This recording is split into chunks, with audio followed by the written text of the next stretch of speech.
Chers téléspectateurs, eh bien bonjour, heureuse de vous retrouver en direct de Paris.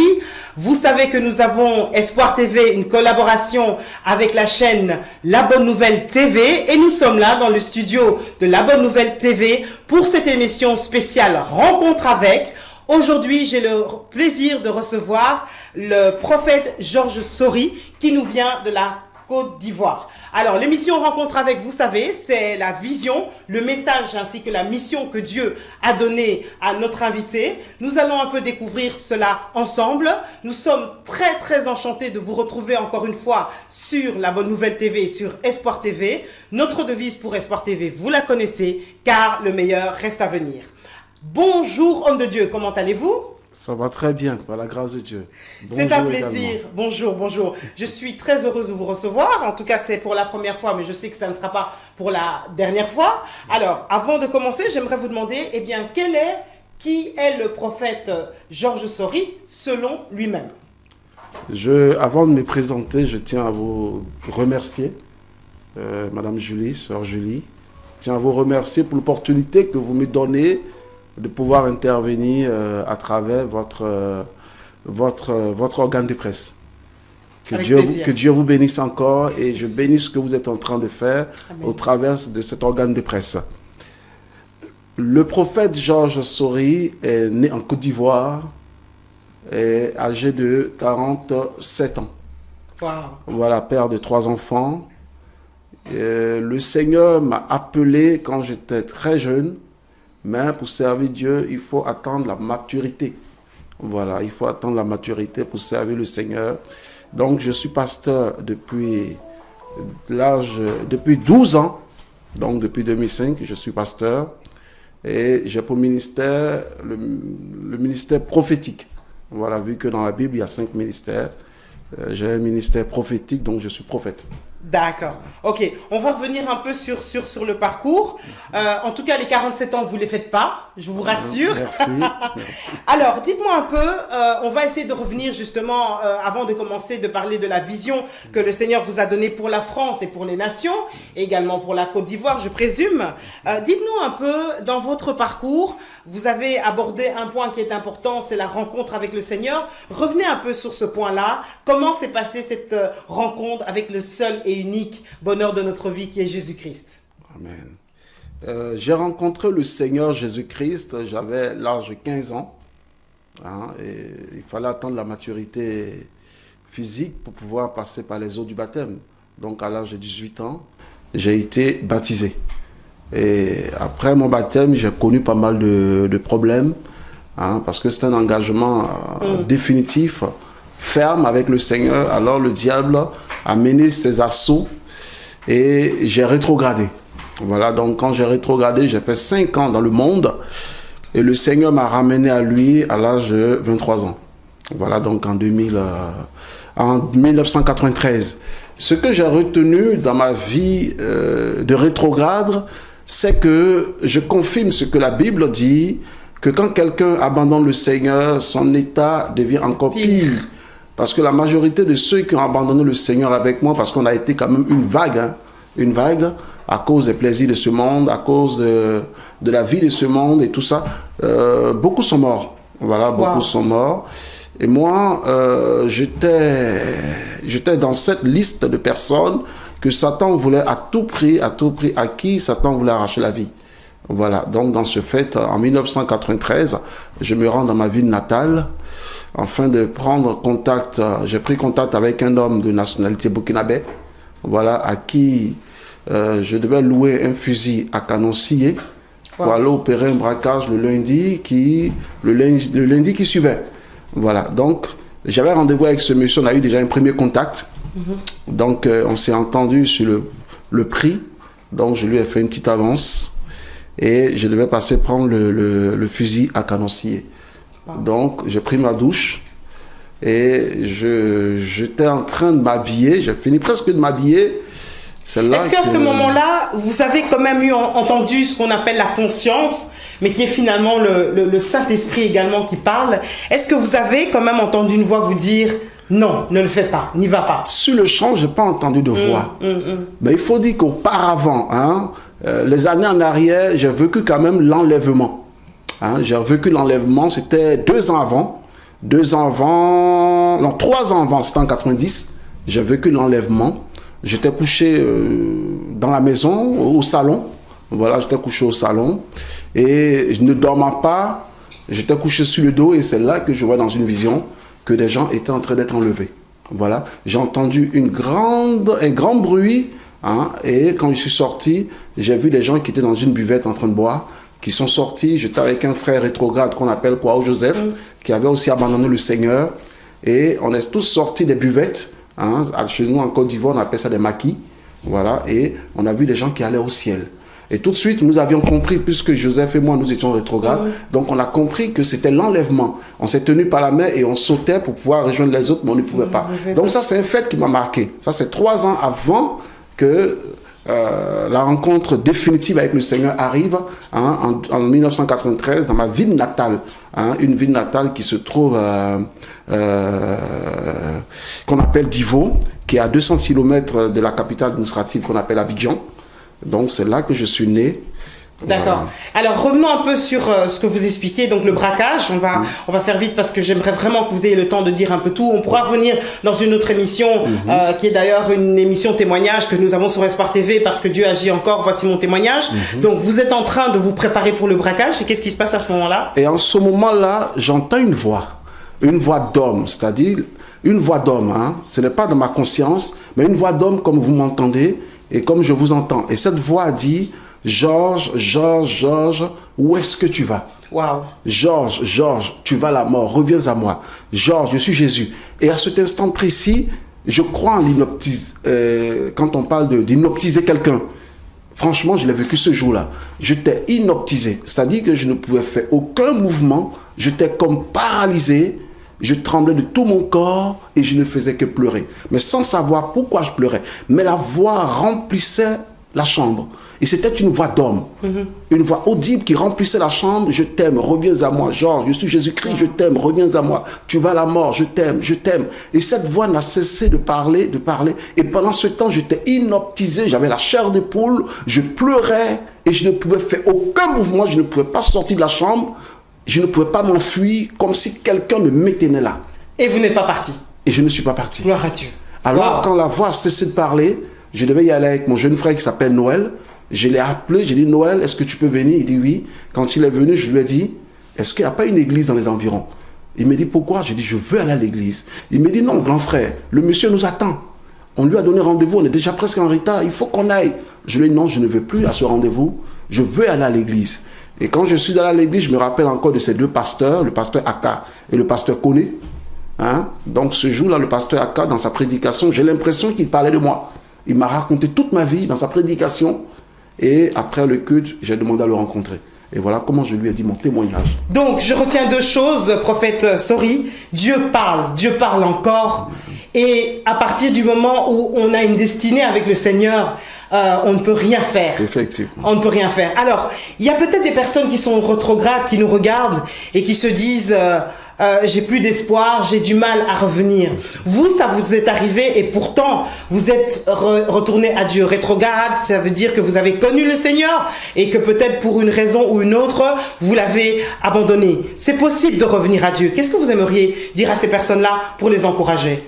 Ce que j'aimerais dire à mes frères et mes soeurs qui ont rétrogradé, c'est que le temps ne vous appartient pas. Le temps appartient au Seigneur. Si vous entendez ce message, c'est que Dieu est en train de vous tendre la main. Parce qu'en 1992, en Côte d'Ivoire, on titrait sur un journal qu'on appelle Ivoire Soir, la police frappe 10 fois. Et parmi les 10 personnes tuées par la police, hein, il y avait 3 des rétrogrades avec lesquels j'ai rétrogradé. Et j'ai vu leur corps criblé de balles parce que on avait commencé à vivre une vie de dépravation, une vie mauvaise. Vous voyez, et ces personnes-là n'ont pas entendu le message que les hommes leur donnaient dans la rue. Quand on voyait des gens qui évangélisaient, nous donnaient des brochures chrétiennes, on les déchirait, on les jetait par terre, sachant que nous étions des rétrogrades. Hein? Mais ce jour-là, Dieu cherchait quelqu'un qui allait être un exemple, quelqu'un qui allait pouvoir témoigner. Donc, je vous lance un appel d'abandonner la vie que vous menez en ce moment, parce que j'ai vu des rétrogrades mourir.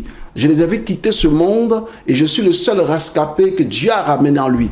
Et j'ai rendu mon témoignage dans plus de 7 églises où des rétrogrades ont été invités et il y a eu des reconversions qui ont été faites. Parce que le temps ne nous appartient pas et les jours sont mauvais. Il faut racheter le temps. Racheter le temps. Alors, si vous désirez parler au prophète Sori de votre situation de manière anonyme, vous voyez son numéro affiché sur votre écran. N'hésitez pas à le contacter. Je pense que c'est un appel que le Seigneur est en train de vous faire aujourd'hui. Alors, un peu de courage et ça va aller. Alors, la vision. Parlez-nous de la vision. Donc, on est des années après tout ça. Je suppose que votre engagement après a été définitif quand c'est Jésus lui-même qui parle. Parlez-nous un peu de la vision que Dieu vous a donnée au travers de l'église protestante évangélique, la grâce de Dieu. La vision. Amen. Que Dieu vous bénisse encore, Sœur Julie. Merci. La vision est née de la promesse que j'ai faite à Dieu. Quand Dieu m'a ramené à lui en octobre 1993, où je me préparais à aller mourir, hein, la vision est née de cette rencontre-là, parce que j'ai fait une promesse à Dieu. Tu m'as sauvé la vie, parce que quand le pasteur que j'ai rencontré après le culte, il m'a dit quelque chose qui m'est resté en mémoire jusqu'à aujourd'hui. Il m'a dit, tu vois mon frère, le lundi dernier, il y a un homme qui allait faire un braquage, comme tu voulais le faire. Il a été abattu par la police et son corps était couché en centre-ville. Tout le monde voyait ce corps. C'est le même sort que Satan t'avait réservé. Parce qu'il sait qu'il est réservé aux hommes de mourir qu'une fois. Et après quoi vient le jugement. Voilà. Donc il fallait qu'il te tue pour ne pas que tu puisses avoir accès à la vie éternelle. Donc j'ai fait une promesse à Dieu, tu m'as sauvé la vie, je serai ton porte-parole. Et le Seigneur m'a dit, tu vas me servir. Donc, voici où est née la vision. Et en 2005, je commence le ministère avec un passage biblique. Matthieu 28, versets 19 à 20, où le Seigneur me dit, tu vas maintenant te lever. Tu vas te lever et tu vas aller faire de toutes les nations des disciples. Enseigne-leur tout ce que je t'ai appris à travers ma parole et dans nos rapports personnels. Parce que Dieu est un être vivant. Il est une personne vivante comme nous et moi. Bien que nous ne puissions pas le toucher, parce qu'il est esprit, mais il a des émotions. Il nous parle, il nous voit, et nous l'entendons. Donc, il m'a parlé, il m'a dit, le temps est arrivé. Alors je me suis levé, effectivement, j'étais sous l'autorité d'un homme de Dieu, qui est mon père spirituel. C'est lui qui m'a consacré au ministère. Il s'appelle le pasteur Kofi Roger. Voilà, de l'église biblique de la Nouvelle Alliance en Côte d'Ivoire. Et c'est lui qui m'a consacré. Et c'est lui qui a été mon mentor, mon père spirituel comme l'a été Élie, hein, pour Élisée, comme l'a été Moïse pour Josué. Voilà. Donc j'ai commencé le ministère en France en 2005. Voilà. Donc c'est pas hier, hein? C'est pas hier. Ça, c'est sûr. Vous êtes assis là. Voilà, assis. Avec toutes les épreuves traversées, les hauts et les bas. Exactement. Parce que c'est tout ça qui fait le ministère. Tout à fait. Voilà, Christ était habitué à la souffrance. Donc, nous devons être habitués à la souffrance, donc ne pas se plaindre de toutes les souffrances qu'on connaîtra. Ça fait partie du ministère. Donc, voilà comment j'ai commencé le ministère. Et avec le Seigneur, par la grâce de Dieu, j'ai fait mon chemin. Mais c'est de faire de toutes les nations des disciples. D'accord. Parce que le disciple, d'abord, c'est celui qui est discipliné. Voilà. Donc, il faut amener aujourd'hui les hommes à être disciplinés à travers la parole de Dieu parce que le monde est indiscipliné. D'accord. Alors, ça se fait avec quel message? Le message, vous dites, donc l'Église, c'est la grâce de Dieu. C'est quoi? C'est le message de la grâce? C'est le message de la grâce. Alors, on va revenir là-dessus, on va bien expliquer parce que la grâce est trompeuse. Souvent, on a l'impression que bon, quand on a le message sur la grâce, ça veut dire que tout est permis, on peut tout faire parce que de toute façon, il y a la grâce de Dieu. Oui. Parlez-nous un peu de ce message sur la grâce, s'il vous plaît. Le message sur la grâce est parti de Jean 3,16. Dieu a tant aimé le monde qu'il a donné son Fils. On ne l'a pas mérité. On n'a pas mérité Christ par notre manière de vivre. Au contraire, Dieu avait toutes les raisons pour détruire l'humanité, comme il a fait au temps de Noé. Il avait toutes les raisons pour nous détruire. Mais Dieu nous a aimés. Une grâce, c'est une faveur. Quelque chose immérité, quelque chose qu'on ne mérite pas. Alors, voici où est né le message de la grâce. La grâce n'exclut pas le châtiment. Voilà, la grâce, au contraire, nous emmène à comprendre que Dieu nous aime tel que nous sommes. Il nous aime tel que nous sommes. Il veut juste que nous nous rapprochions de lui pour qu'il puisse enlever en nous ce qui ne lui plaît pas. Et ça, il veut le faire avec notre participation. Hein? Le message de la grâce, c'est le message de l'amour. Dieu nous aime tel que nous sommes. Il a aimé Bartimée tel qu'il était. Il a aimé Zachée tel qu'il était. Là, c'est le fondement finalement de l'évangile. Est-ce que quelque part, il ne faudrait pas, d'une manière générale, revenir à tous ces messages de base de l'Évangile, la grâce, l'amour, le pardon, tous ces fondamentaux que souvent on a l'impression que c'est oublié dans la vie chrétienne. Est-ce que c'est ça aussi que vous voulez rappeler aux gens, les fondamentaux? Effectivement, c'est à ça que je vais revenir au fait dans mes messages. Dans ma vision, c'est à cela que Dieu veut que nous revenons. Parce qu'aujourd'hui, il ne faut pas exclure. La Bible déclare, ne déplacez pas les bornes anciennes que vos pères ont placées. Oui. Aujourd'hui, on oublie un peu certains messages qui ont fait la force de l'Église primitive. Qui ont fait la force de l'Église primitive. Par exemple, le message sur la conversion, le message sur la sanctification, sur la crainte de Dieu, qui ont fait vraiment la force de l'Église primitive, qui ont fait que l'Église primitive était crainte. Elle était respectée et qui ont fait que l'Église primitive ont connu il y a eu beaucoup de conversions. Voilà, il y a eu beaucoup de conversions. C'est ce message-là auquel je veux revenir aujourd'hui. Voilà, le message de la foi, le message sur la foi, le message du pardon. Voilà, parce qu'il faut être clair que notre Dieu est un Dieu qui prend le pardon. Le message de l'Évangile, finalement, le message de Jésus.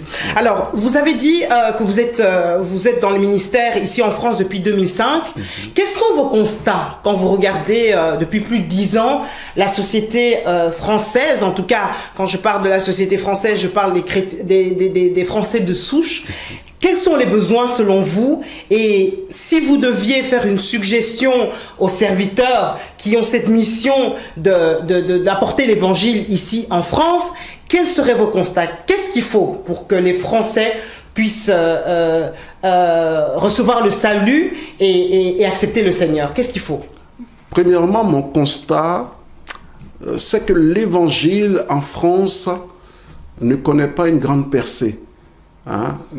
Au sein de la population française elle-même. Parce que quand on prend, selon les statistiques, le nombre de personnes qui vont dans les églises, surtout des églises vivantes, on trouve très peu des habitants même de cette nation, c'est-à-dire des autochtones. Voilà, la plupart du temps, c'est des gens venus d'ailleurs.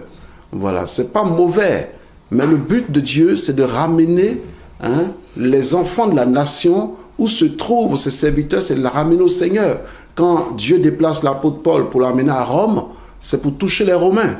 Quand Dieu déplace ses serviteurs pour les amener en Asie, c'est pour les Asiatiques. C'est vrai que la prophétie que le Seigneur a donnée en disant les premiers seront les derniers et les derniers seront les premiers, cette prophétie-là, on la voit et ça s'accomplit sous nos yeux. Parce que nous savons que c'est l'Occident qui nous a fait connaître l'Évangile.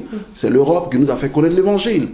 Moi, je me rappelle d'un pasteur français qui venait à l'époque en Côte d'Ivoire prêcher l'Évangile avec quelqu'un que Dieu utilisait puissamment. Voilà. Donc aujourd'hui, c'est les Africains qui viennent d'ici pour réveiller l'Europe, pour leur dire, mais tenez, vous êtes en train de dormir.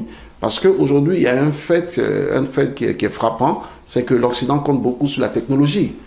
Il compte beaucoup sur la technologie. Bon, quand tu es malade, on dit, mais va à l'hôpital. Même si on cherche le mal, quand on n'arrive pas à le trouver, on dit, ben, écoute, on continuera des recherches. On fera tout le temps les recherches. Alors qu'un mal qu'on ne trouve pas avec des moyens humains, il est spirituel. Voilà, Jésus prie pour un enfant qui était sourd et muet. Et il dit, cet esprit de sourd et muet a quitté l'enfant. Cet esprit muet a quitté l'enfant. Donc, ça veut dire, cet esprit était un esprit muet qui vivait dans l'enfant. Donc, sa présence dans l'enfant empêchait l'enfant de parler. Mais ça, là, au point de vue médical, on dit, bon, écoute, on va faire des recherches, bon, on va faire ceci, on va faire cela. Aujourd'hui, il faut guérir l'âme. Il faut guérir l'âme. Et surtout des moments de prière où des hommes de Dieu, des enfants de Dieu doivent se donner la main, former une chaîne de prière pour que Dieu envoie le réveil dans cette nation. C'est notre unité qui fera que Dieu va descendre et commencer à toucher les cœurs qui sont fermés. Waouh! Cela nous amène à la mission, donc. La mission, c'est toucher les cœurs. La mission, c'est faire des hommes et des femmes des disciples de Jésus-Christ. C'est ramener les fondamentaux, l'amour, la paix, la grâce de Dieu, reparler de ces choses-là. Alors, cette mission, vous l'appliquez, vous l'exercez comment, concrètement? Comment vous faites pour arriver à accomplir? Vous l'accomplissez, c'est ça le terme que je cherchais. Pour accomplir cette mission, vous faites comment? Premièrement, pour accomplir cette mission, je me rends disponible. Voilà, disponible d'aller vers tous, sans exception. Toute personne de toute race confondue. Je vais dans les métros, dans les RER pour évangéliser. Wow. Et je le fais. Et, je le fais couramment. Et je me rappelle une fois là, dans une gare ici qu'on appelle Juvisy, je me suis fait arrêter tout de suite par les forces de l'ordre parce qu'ils trouvaient que c'était... Je n'avais pas l'autorisation de crier sur le quai, de distribuer des brochures. Est-ce que j'ai une autorisation? Vous le faites encore? Je le fais encore. Pasteur? À Château-Rouge, wow. et tout ça. Wow. Voilà, à Château-Rouge, avec un mégaphone, la police est venue, ils m'ont dit, monsieur le pasteur, parce que j'avais mis un col blanc, donc voilà, pour quand même, le Seigneur m'a dit, habille-toi comme un pasteur, va, pour que ton autorité soit reconnue. Voilà, il ne faut pas te fondre dans la masse.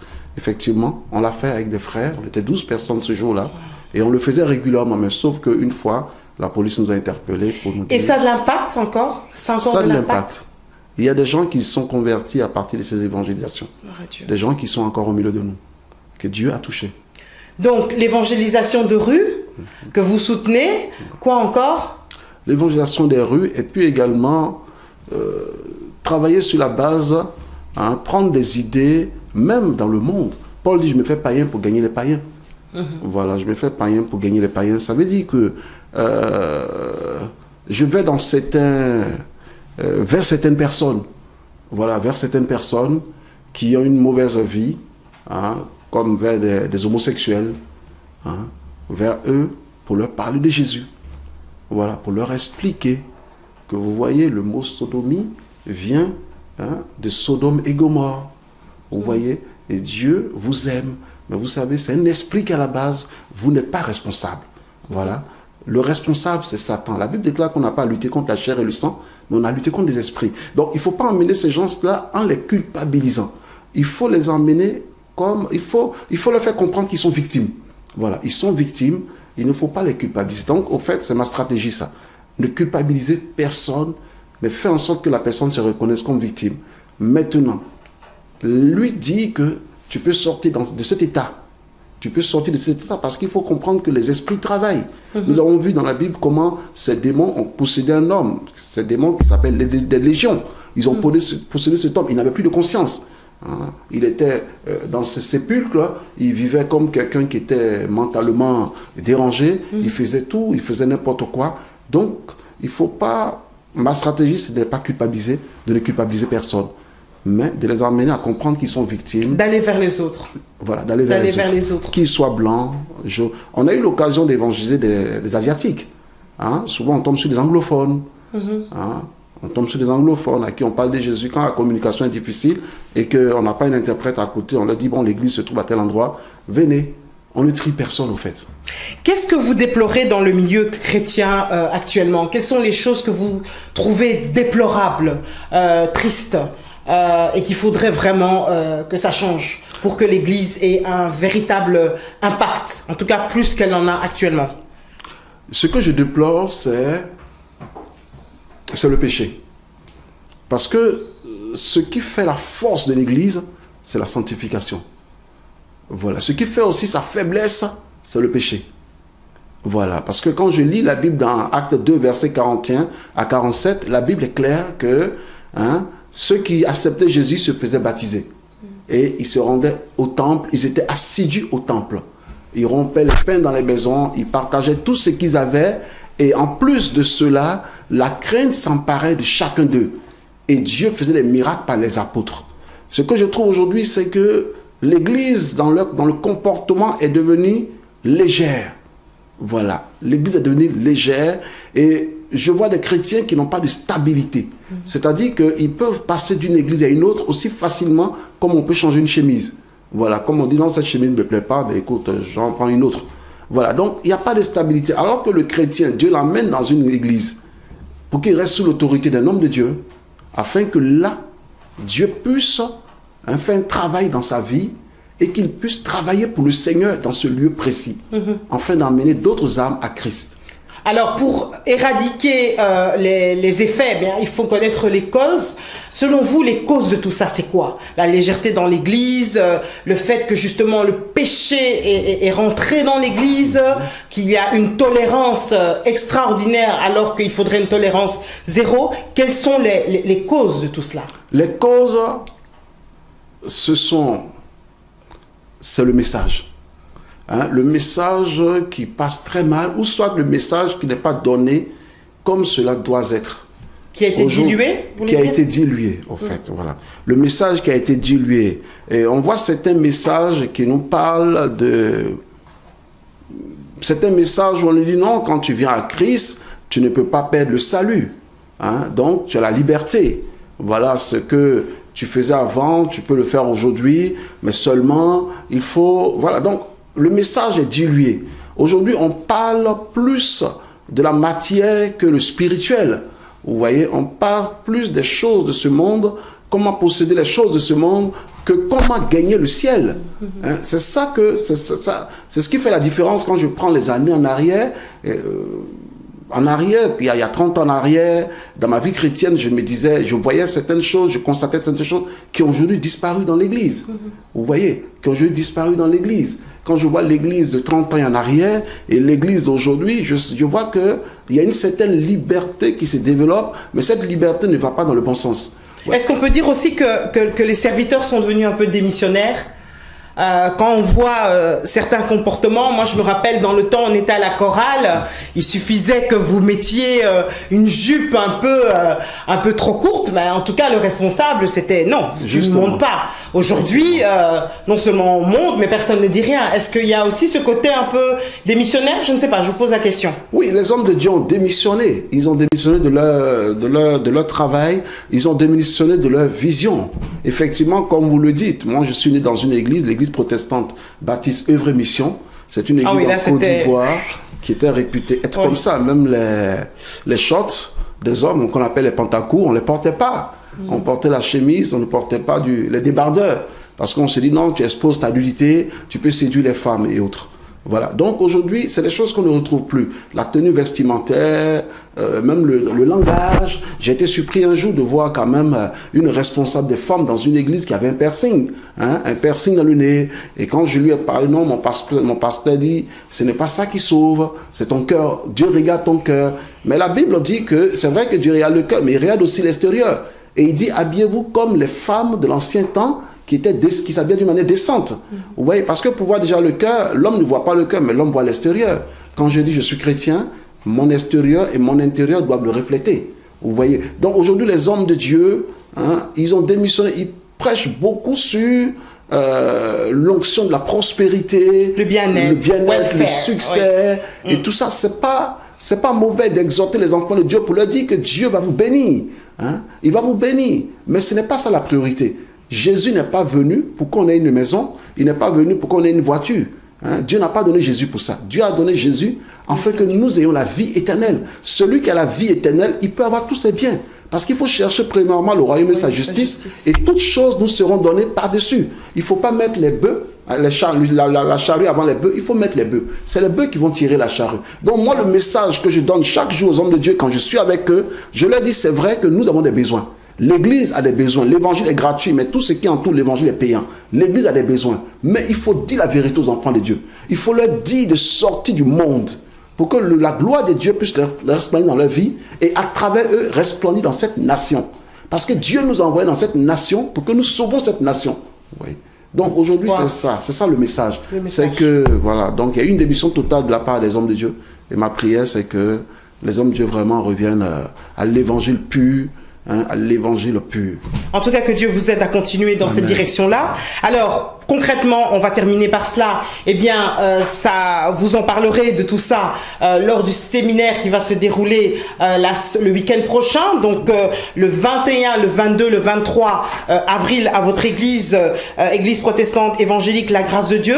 Parlez-nous un peu du thème de ce séminaire. La parole de Dieu est vivante, puissante et efficace. Donc, en quelques mots pour conclure, parlez-nous un peu de ce séminaire, du thème, s'il vous plaît. Oui, donc ce thème est d'autant plus important pour nous parce qu'il faut ramener aujourd'hui l'humanité à la parole de Dieu. Voilà, il faut ramener l'humanité aujourd'hui à la parole de Dieu parce que la parole est créatrice. Hein? Dieu dit que le soleil fut et le soleil fut.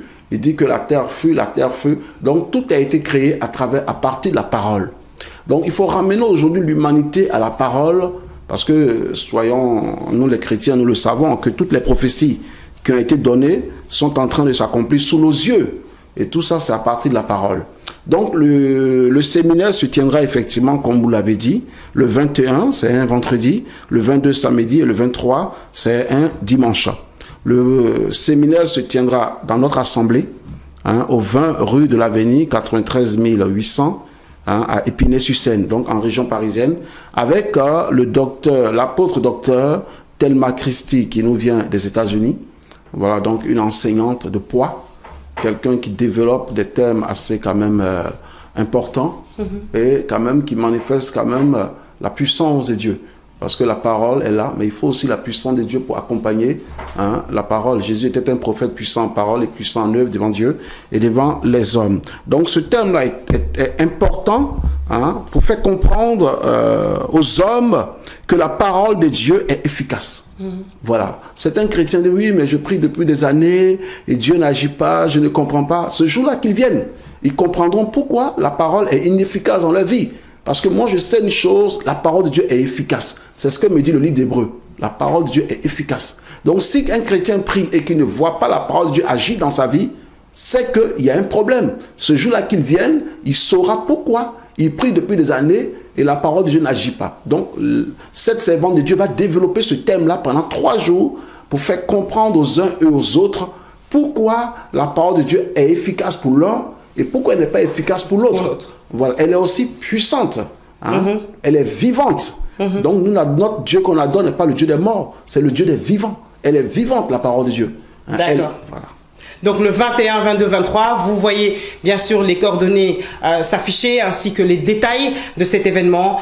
Nous vous y invitons, si vous n'avez rien d'autre à faire, en tout cas venez et soyez bénis. Alors, vraiment, là je termine, nous vous recevons en qualité de prophète. Donc je vais demander au prophète, qu'est-ce que Dieu vous a dit principalement pour le peuple de Dieu en cette année 2017, s'il vous plaît. En cette année 2017, Dieu m'a dit qu'il va faire un tri dans son peuple. Que Dieu cherche aujourd'hui l'excellence. Qu'il cherche aujourd'hui, pas la perfection. Parce que la perfection, c'est Dieu même qui la détient. On ne peut pas être parfait comme Dieu l'est. Ce jeune homme riche a dit à Jésus, bon et maître. Il dit, mais pourquoi m'appelles-tu bon? Il n'y a de bon que Dieu seul. Puisque dans un corps humain, je ne suis pas bon. Donc on ne cherche pas la perfection. Dieu cherche que nous fassions un effort. Il dit, efforcez-vous à entrer par la porte étroite. Efforcez-vous. Bien qu'on ne soit jamais Dieu, on ne sera jamais Dieu, mais on sera comme Dieu. C'est-à-dire, on aura en lui notre caractère. On aura en nous le caractère de Dieu. On aura en nous ses fruits. On aura en nous la crainte de Dieu. Celui qui craint Dieu, c'est celui qui sait où il met les pieds, qui sait ce qu'il dit. Donc, le peuple de Dieu doit commencer à se sanctifier parce que 2017 sera une année où Dieu va trier.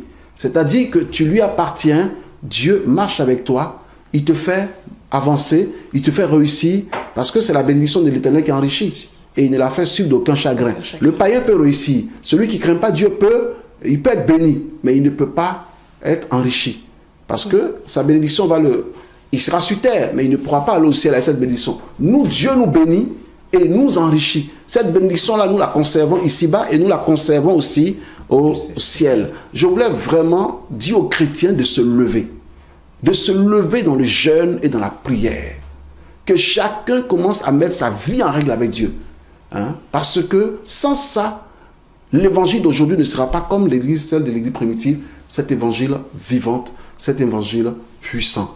Voilà, Dieu est en train de me montrer, en ce moment où nous sommes en train de parler, qu'il va y avoir un bouleversement en France. Un bouleversement politique. Un bouleversement même dans le corps de Christ. Il va y avoir un bouleversement dans cette nation. Les gens diront du jamais vu. Ouais, du jamais vu. Le 29 octobre 2015, je revenais d'une délivrance et je rentrais chez moi, il était minuit et quelques. Et Dieu me dit, lève les yeux vers le ciel. Je lève les yeux. Il me dit, comment tu vois le ciel? J'ai dit, le ciel est sombre, comme s'il va pleuvoir. Et il me dit, c'est comme ça la France sera bientôt. Et il y aura des attentats meurtriers dans cette nation. On dira du jamais vu. Et il me disait tout ce qui allait se passer. Quand je suis rentré chez moi, il m'a dit, envoie les SMS à tous ceux qui sont dans tes répertoires téléphoniques. J'envoie les SMS à tout le monde. Personne ne m'a cru. Les gens ont dit, oh là là, mais ça ne peut pas arriver. La sécurité est tellement renforcée en France que ça ne peut pas arriver. Il y a un jeune frère même qui a mis ça sur sa page Facebook, il a eu peur. Ses amis lui ont dit, mais tu enlèves ça tout de suite. Il l'a enlevé. Et c'est le 13 novembre qu'il mon téléphone n'a pas cessé de sonner. Donc prions prions pour que le corps de Christ se réveille. Parce que les temps sont mauvais. Parce que les temps sont mauvais. Et le Seigneur revient bientôt. Bientôt. Homme de Dieu, merci beaucoup. On aura l'occasion de se revoir, notamment par rapport à l'ouvrage également que vous avez écrit. En tout cas, merci beaucoup. Que Dieu vous garde et vous fortifie avec plaisir. Vous fortifie pour que vous puissiez continuer la mission que Dieu vous a donnée, qui est une grande responsabilité, puisqu'il s'agit de faire Vous êtes un pêcheur d'hommes comme le Christ l'a été. Vraiment que Dieu vous bénisse. En tout cas, merci de nous avoir suivis. Merci bien sûr à LBN, la Bonne Nouvelle TV, qui nous reçoit. Merci à la technique, au frère Frédéric Zinga qui nous reçoit dans son plateau, merveilleux plateau. On se retrouve très bientôt pour une autre émission Rencontre avec. Bientôt, vous savez également que nous aurons nos émissions en direct où vous pourrez réagir, téléphoner, également des émissions de prière où on pourra prier pour vous en direct. Restez connectés sur la Bonne Nouvelle TV et sur Espoir TV, car le meilleur reste à venir et Dieu doit rester notre priorité. Bye bye.